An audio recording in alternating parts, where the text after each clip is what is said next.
Welcome to HorrorBabble, and a happy Friday the 13th. Today, in recognition of this wonderful day, I shall be reading a little tale I penned based upon a particularly popular film franchise. I wonder if you can guess which one. Anyway, this is called The Boy Who Drowned on Friday the 13th. I hope you enjoy it.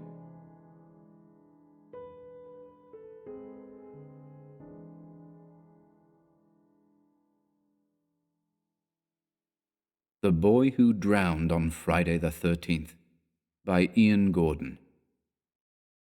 I was just a boy when I drowned, a quiet boy, bashful. I didn't talk much back then, don't talk much now. My memories are foggy. I remember the chill as the lake swallowed me.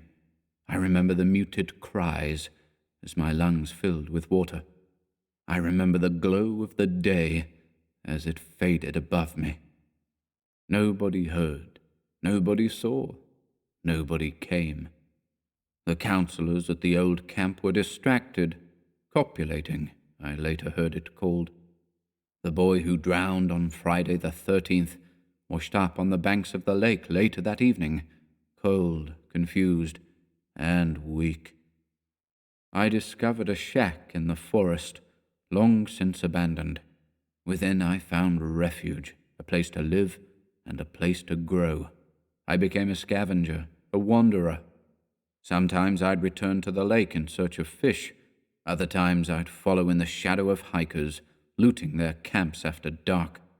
I'd listen to their whispers by the fire, of local legends. They'd speak of a boy, a quiet boy, who drowned in the lake nearby. I learned a lot from those quiet exchanges. The hikers were my teachers. Long years passed in this fashion. I ate whatever I found, wherever I found it. Discarded meat, pickled vegetables, flasks of coffee. I didn't care what it was. The nourishment sustained me, and I grew stronger. Now and then, I returned to the place with the cabins on the lake, the old camp. I stole food in the summer months and furniture in the winter. My ramshackle hovel was transformed into a home fit for kings, enshrined with the fruits of my plunders. But still, I was troubled. I didn't look like other people. The hikers, the counselors, the children at the old camp were all aglow with the light of life. I wasn't. There was something wrong with my face. It was distorted, warped. I was blind in one eye. In the mirror, my face was swollen, asymmetrical. It frightened me. What had happened to me? And what if others were to encounter me? Would they fear me? After all, those stories whispered across the embers of midnight fires told of a disfigured child, a monster. Was I that monster? But it didn't matter, for I soon learned of my true calling. On a rainy night in the late summer, I found myself fishing along the banks of the lake, much closer to the old camp than I ought to be. I heard a commotion, the sound of a struggle, a muffled yell.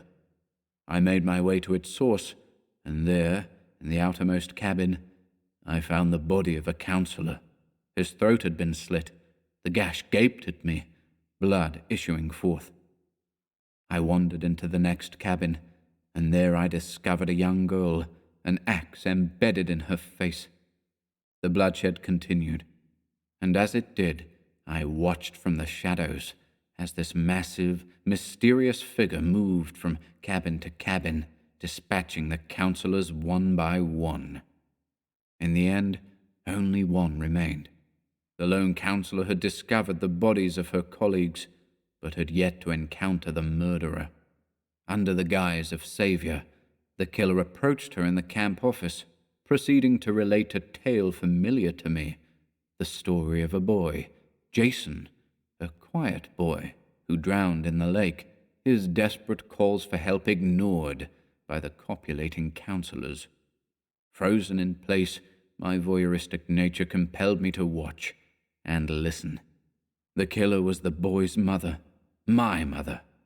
The mask of liberator slipped, and the counselor learned of her fate. She was to be punished for the sins of her forebears, murdered like all the others. The girl fled and successfully eluded my mother, for a time at least. The pair fought violently on the banks of the lake, one in vengeance, the other in desperation, but it was my mother who was destined to perish that night. The girl, the sole survivor of the massacre, acquired my mother's machete and decapitated her with it. And as the expression upon her disembodied face glared up at the stars, I knew my purpose. My mother had returned to avenge my death, and for a while had succeeded. It would be up to me now to avenge both her death and my own. How sorry those counselors will be when they learn of my true fate. My name is Jason, and I'll have my vengeance.